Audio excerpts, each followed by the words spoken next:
Welcome everybody back to the Dark Knight Rider Games channel here on YouTube. Today is the final part of Atari 50th celebration gameplay. I hope you've enjoyed it this far going in, learning about the Atari over its 50 years and much more. With that being said, I hope you enjoyed this video. If you're new to the channel, please don't forget to subscribe, smash the like button, and comment down below. Let me know what did you think of my gameplay. And with that being said, let's get right to the final part of Atari 50th celebration.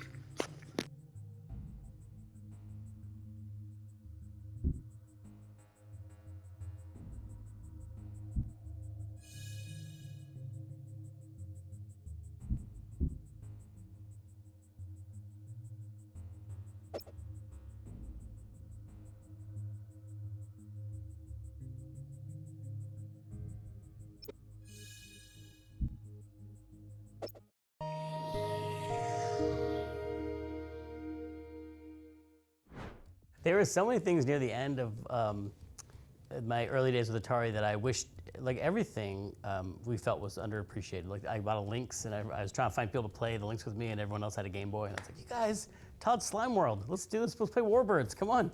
And the Lynx was totally Sam's baby. He loved the notion of the hardware, and Sam, man, he loved the Lynx into the ground, right?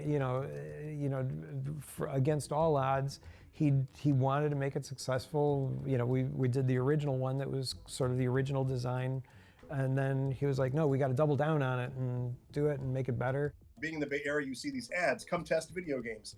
So I think I tried out at a few places. Electronic Arts comes to mind. Didn't get the job there, but was lucky enough to kind of get the QA job at Atari. Back in the day, I think it was a lot more fun. People playing 4 Lynx games and then having them all go out of sync and then having to track that down. Like, probably at the 1,000th time that happens, it does get a little old. But I think back in the day, you actually got a lot more input into the games. So a lot of the last Lynx games like Lemmings and some of the early Jaguar games like Cybermorph, the QA department actually got a lot of input into those games from a design perspective.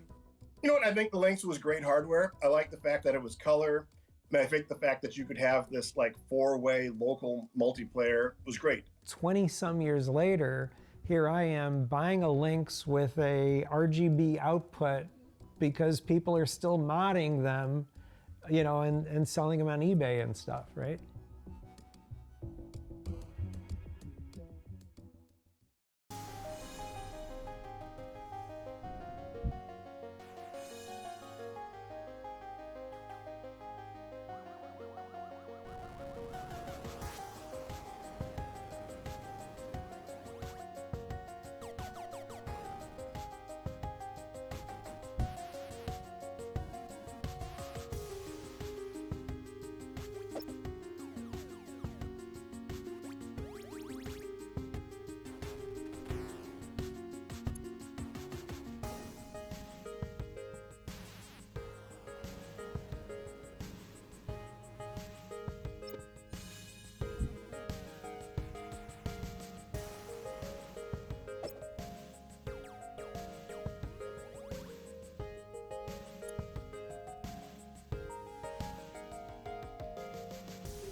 Good luck.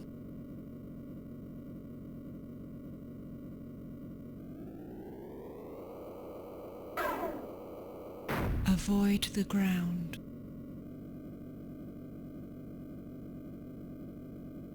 Well done.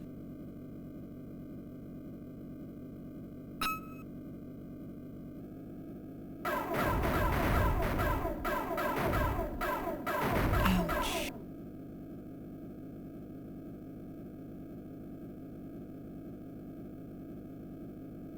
Good work.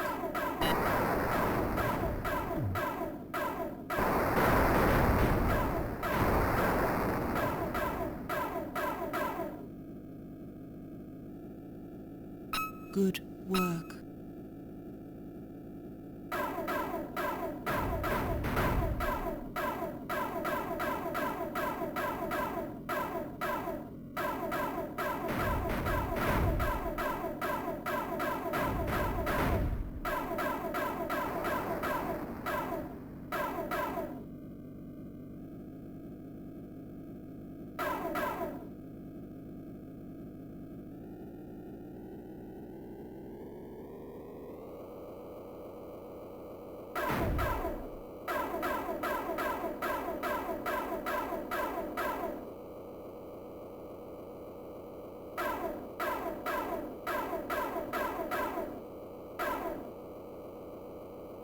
Avoid the ground.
Good work.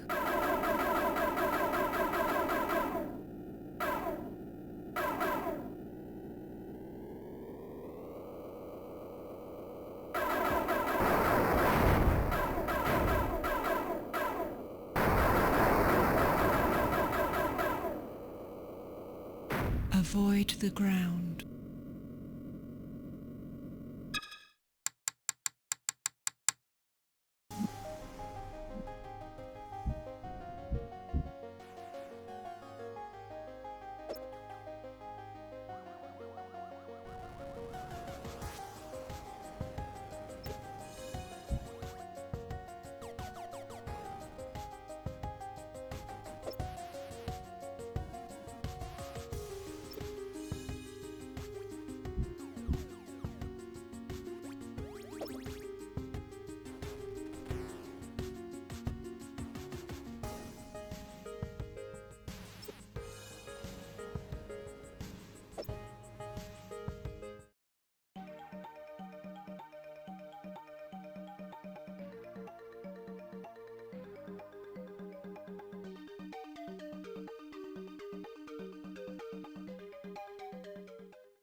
I remember sitting in the room with Jack And Jack saying to all of us, let's go back to our roots.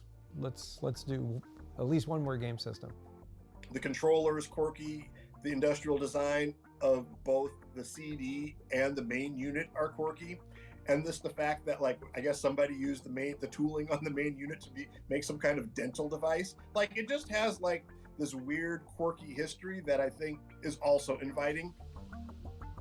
One of the most interesting things about the architecture of Jaguar was this notion of having the Motorola 68000, which basically was responsible for booting and housekeeping, and then the Tom and Jerry chips. I mean, I think at the time, 68000 was still a strong processor, but obviously it was in the Genesis and other things, so you weren't really getting that true 64-bit experience. But I think there's games out there that took advantage. There's so many features in Jaguar that for a developer like Jeff Minter that did Tempest 2000 for Jaguar was like, wow, give me this.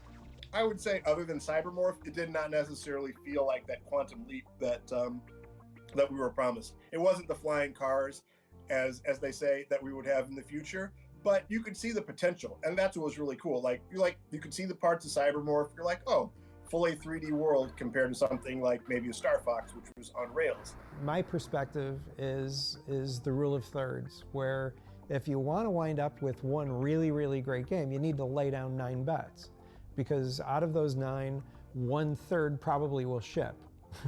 And out of those 3 games, one is going to be a hit, the other will be, and the other probably might be a dinger. Yeah.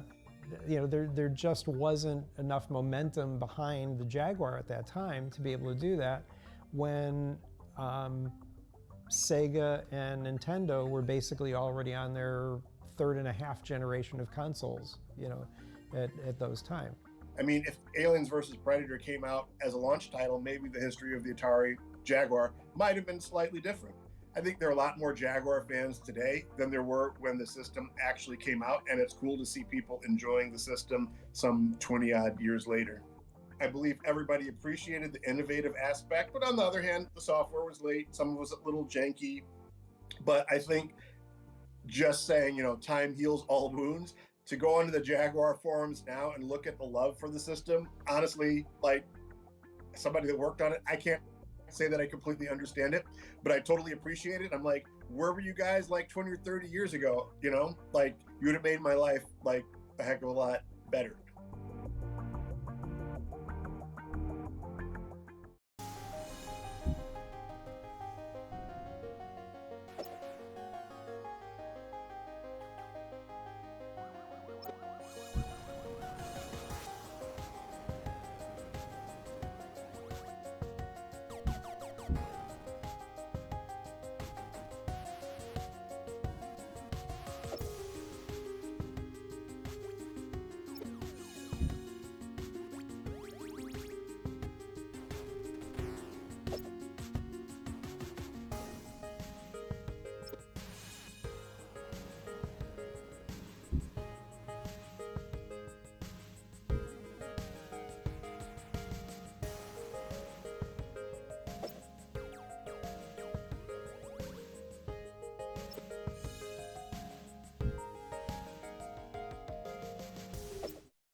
I feel the best Atari games ever made have been made in the last 5 years. Like, I think the homebrew scene is incredible. People have figured out, and it's unfair to compare because the original people had like 5 weeks to make, you know, ET or whatever. And now people can take, it's like a hobby. You can take as long as you want, and you have access to like special chips and stuff. But still, they're still working. Eventually, making carts that you plug into your original Atari 2600 and they run, and they're super fun. We saw it evolving, and there was a lot of nostalgia involved for that to happen. We loved this particular game system, and it's a great intellectual challenge. In 2009, I was given a talk in Philadelphia, just talking about the game business and my experience there. And after the talk, somebody came up to me and they said, "Hey, I just saw this cool book just came out called Racing the Beam, and it's about programming the 2600. And since you mentioned that you worked on the 800, I thought you might be interested in this book." And I'm like, it does sound really interesting. Back in the old days when I had my Atari 800, I did learn 6502.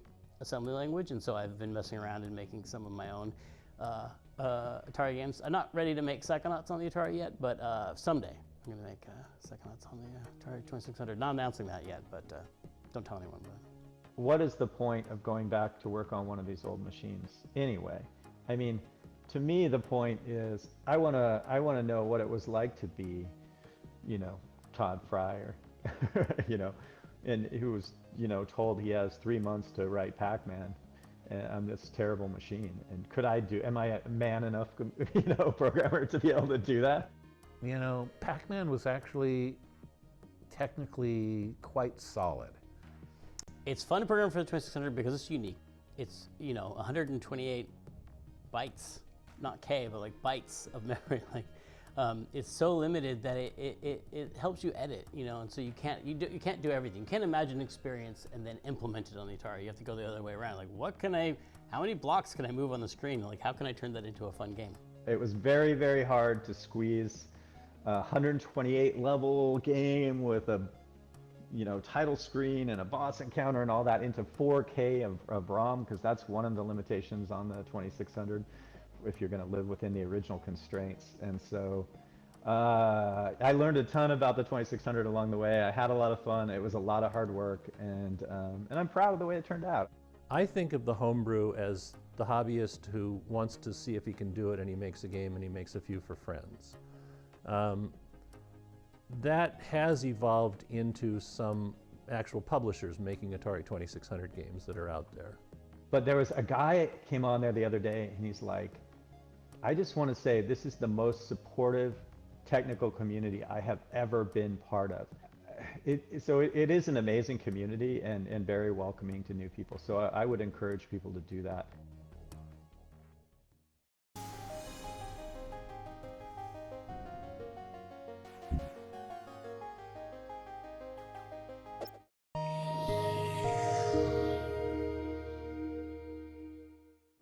There was no console war in the beginning. There was, you know, in the beginning there was only Atari, and the children looked upon it and saw that it was good and bought Atari, and then asked for Atari games for every Christmas and birthday. The Easter eggs, finding the Easter eggs in Howard's game and Warren's game, you know, those were huge moments for me in my childhood, and my favorite early gaming experiences, especially finding that room in Adventure. You know, that path that everybody, whoever found the Easter egg, follows those clues, and then discovers this, you know, this secret room, this message hidden by the creator of the game, who I didn't even know who he was, and here's his name, and a whole secret room, you know, that most kids who play this game never found. I found this secret place left by the creator, you know, with a message for me. It was profound, and the first time that it ever happened in a video game. And so years later, when I was, you know, I think had the initial idea for Ready Player One, was what if Willy Wonka had been a video game designer? And what if he held his golden ticket contest inside a video game? And that immediately made me think of this secret room at Adventure, and how that could be, you know, how he finds his worthy successor, you know, instead of a tour through the factory where he slowly kills off all the children. It could be an Easter egg hunt inside this, you know, sprawling video game, and it could be hidden the way that those Easter eggs were hidden in the Atari games. And so that, there's no way I ever would have written Ready Player One if I hadn't grown up with an Atari and playing those games and finding those Easter eggs. As I was reading through it, there was just so much familiarity in there. It felt like, as I was reading it, that the person who had written it, that like I grew up with them, because some of the names that were in there, some of the locations, some of the references were things that I thought only I knew, and nobody else in the world would understand or appreciate any of it. My literal opening, my email to him, before anything blew up on Ready Player One, my literal opening was just like, we have to know each other, because there's things in this book that like only I know. Like, where did we meet before? That was the beginning of our full communication, which led to the stacks. He read Ready Player One, and it spoke to him, and he sent me an email that said, hey, I make video games for a living, and your book really spoke to me, and if you ever want to make a video game, let me know. And I was right in the middle of trying to figure out if I could somehow do a promotional contest for the paperback that mirrored the contest in the novel. I wanted to do some sort of contest with 3 video game challenges and a grand prize at the end of it. And because Mike made that offer, I took him up on it. I'm like, oh, well, we could make an Atari game that you have to beat as the first challenge, and it could be the game that Wade makes in the novel. Part of what made the book feel like it was written for me is because of the context around the 2600 rite of passage in there. Because for programmers in the game industry, 2600 is this really difficult platform to develop games for. To get anything to even appear on screen, to get anything to even work correctly, you have to just break your brain and rid it of everything that you understand about how games are developed today and go back to this kind of like primitive, primordial way of coding. And so for a lot of programmers, it is a rite of passage. If you can do that, you can do anything. Wade makes his own game, and it's the Stacks. It's based on his life in the Stacks, and he describes it as a Pitfall ripoff that has you climbing around the stacked trailers, looking for food voucher power-ups and trying to avoid like pedophiles. And it's like a 1-paragraph description of this game. But I sent it to Mike, and he's like, "Oh, hell yeah!" And so I had dabbled over the years with trying to understand 2600 programming. I'd made a couple small games, a couple hacks. So when this kind of came around, it was the perfect excuse to just finally deliver something that was all original and build something from the ground up. Once it started to work, it was completely satisfying. I felt like I had mastered what the greatest engineers in the world have mastered before me, and that I finally had an understanding of it. And to get there, of course, I had to enlist some help. And so that help came in the form of Kevin Wilson, our CTO at Digital Eclipse. I didn't mention this before, but we only had a few weeks to pull this off. So we were not only trying to learn 2600, but we're also given the time frame that basically ET had to try to get this game out the door. So we were reliving the worst of Atari's development history all over again, and I savored every second of it. In our original contest version, all the items are hidden in the same place, which is great because we had people making maps. For like the first time since they were kids, they were making maps of the stacks to remember, so if they died, they could go back and find where the items were.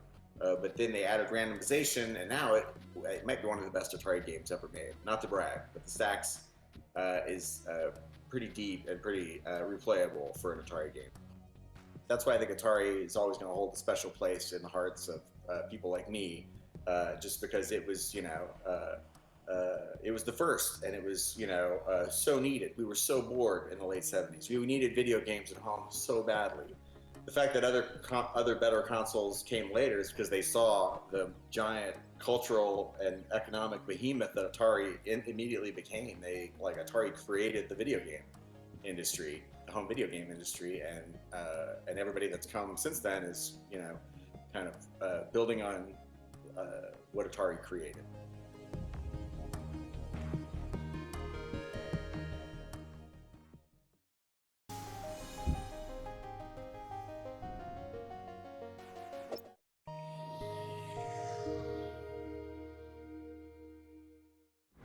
When we started, video games were almost considered to be a bastardization of this wonderful technology. Why are you using it for fun when you could be creating missiles? I think we stood for innovation, and also we were the genesis story of the video game, which is kind of important. So I think you always have a hallowed position when you're the first. Yeah. When we chose the Fuji logo, I wanted to be an upward swoosh. And I think that if you look at the Atari logo, it's a collective, it's aspirational, just in the nature of the graphic. Also, Atari, I lifted it from the game of Go. Mm-hmm. So it's a game word. But I hadn't realized that it also means bullseye. Right. It also means jackpot. So, it's got this affirmative. In fact, I was talking to a Japanese guy one time, and he says, "Very good name, Atari. perhaps a bit boastful for Japanese. You're like spot on for Americans. Spot but, on for Americans. Yeah. One of the ethos of Atari was work hard, play hard. So we always had games, not just Atari games, but foosball and pool tables in the snack rooms and what have you. What that said was, we don't care when you come to work. If you come to work, get your job done, we're okay. We're all adults here. And we don't care how you come to work. You want to wear tennis shorts and blue jeans? Do you want to wear a tuxedo? We don't care. We had one guy that liked to wear ball gowns, but that's another story. I could tell some stories, though, about how I used to mess with the people who copied me. Oh, please. Oh, I'd love to hear that. Okay. Atari started by building games that you could do in a garage shop. Mm-hmm. You know, so anybody that had a garage shop could copy us. And so of the 150,000 estimated Pong-type games that were created, Atari only shipped 30,000 of them. So we got less than a fifth of our market. Right. You know? And so as we innovated, people would start copying us. And I thought, I'm going to get them. So I had our semiconductor suppliers. We were kind of a big deal in the semiconductor industry because they were selling a lot to the military and that sort of thing, but they'd sell 20 or 100 chips. We were buying thousands. Right. And so I had them mismark the chips. So that we had... That you guys were using. That we were using. So if somebody tried to reverse engineer it. So wow. if they reversed engineer it and just bought off the shelf those same numbers, they'd populate the board and they wouldn't work. Did you ever hear of anybody doing that? Oh yeah. We in fact, brilliant. We had one company that basically declared bankruptcy because they had a whole floor full of machines that they worked because they were hurrying to do it. Oh man. And we had the temerity to have a champagne party on their front lawn. We celebrated their demise and invited them, of course. Did they show up? No. What do you think Atari's role is, not just in video games, but in popular culture today? Well, I think that Atari has an unassailable role as being the Genesis story. I believe that it is understood by a lot that it succeeded because of creativity. 30 of those years, it was kind of in hands that were not kind to it. Don't say anything bad. So I think that pieces of the brand were damaged. Not irrevocably, but it could have been husbanded better. And so right now, I think that it would be good to take the innovation legacy and push it forward into the future.